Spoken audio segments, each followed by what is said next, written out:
মধ্যপ্রাচ্যের উত্তপ্ত পরিস্থিতির প্রভাব এবার সরাসরি আঘাত হানছে বিশ্ব জ্বালানি বাজারে। যুক্তরাষ্ট্র ইরান সংঘাত ঘিরে হরমুজ প্রণালীতে তৈরি হয়েছে নতুন সংকট, আর এর জেরে বাড়ছে অপরিশোধিত তেলের দাম। প্রশ্ন উঠছে, এই অস্থিরতা কি আবারও বিশ্ব অর্থনীতিতে বড় ধাক্কা আনবে? আর বাংলাদেশ সহ আমদানি নির্ভর দেশগুলোই বা কতটা ঝুঁকিতে পড়বে? বিস্তারিত জানাচ্ছেন সাদিয়া সিদ্দিকা। মধ্যপ্রাচ্যের আকাশে বারুদের গন্ধ আর তার উত্তাপে দাউ দাউ করে জ্বলছে বিশ্ব জ্বালানির বাজার। যুক্তরাষ্ট্র ও ইরানের সামরিক সংঘাত এখন আর কেবল ড্রোন আর ক্ষেপণাস্ত্র ছোড়াছুড়িতে সীমাবদ্ধ নেই, তা সরাসরি আঘাত হেনেছে বৈশ্বিক অর্থনীতির সবচেয়ে সংবেদনশীল জলপথ হরমুজ প্রণালীতে। আন্তর্জাতিক তেল বাণিজ্যের 1/5 যে পথ দিয়ে চলাচল করে সেই হরমুজ এখন অবরুদ্ধ এক জলপথ।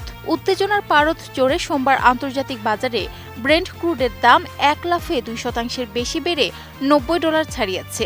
সেপ্টেম্বর চুক্তির ব্রেন্ট ক্রুড ব্যারেল প্রতি $90.19 এবং মার্কিন WTI ক্রুড বেড়ে দাঁড়ায় $84.20, যা বিগত 1 মাসের মধ্যে সর্বোচ্চ। রয়টার্সের এক প্রতিবেদনে এই তথ্য নিশ্চিত করা হয়। সঠিক প্যাড আর সঠিক তথ্য দিয়ে এসো সামলে নিব এক হয়ে মোনালিসা স্যানিটারি ন্যাপকিন। ঘটনার নেপথ্যে রয়েছে কূটনৈতিক সমঝোতার চরম ব্যর্থতা।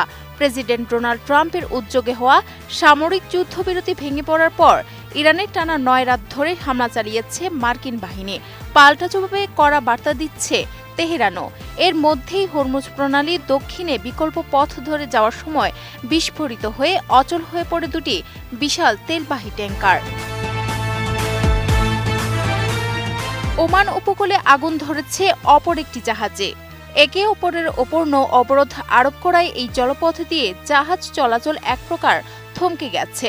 লন্ডন স্টক এক্সচেঞ্জ গ্রুপের তথ্য বলছে, রোববার মাত্র 4টি জাহাজ এই পথ অতিক্রম করতে পেরেছে।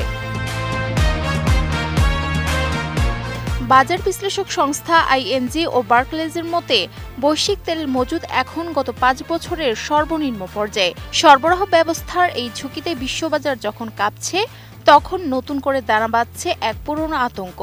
প্রথম দফার মতো এবারও কি তেলের দাম $126 সর্বোচ্চ রেকর্ড ভেঙে ফেলবে?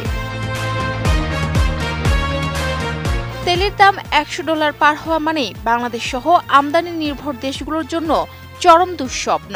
গত এপ্রিলে যখন তেলের বাজার 100 ছাড়িয়েছিল, তখন চড়া দাম দিয়েও জ্বালানি মেলেনি। ফিলিং স্টেশনগুলোতে ছিল বাইক আর গাড়ির দীর্ঘ সারি, আর দেশজুড়ে নেমে এসেছিল টানা লোডশেডিংয়ের অন্ধকার।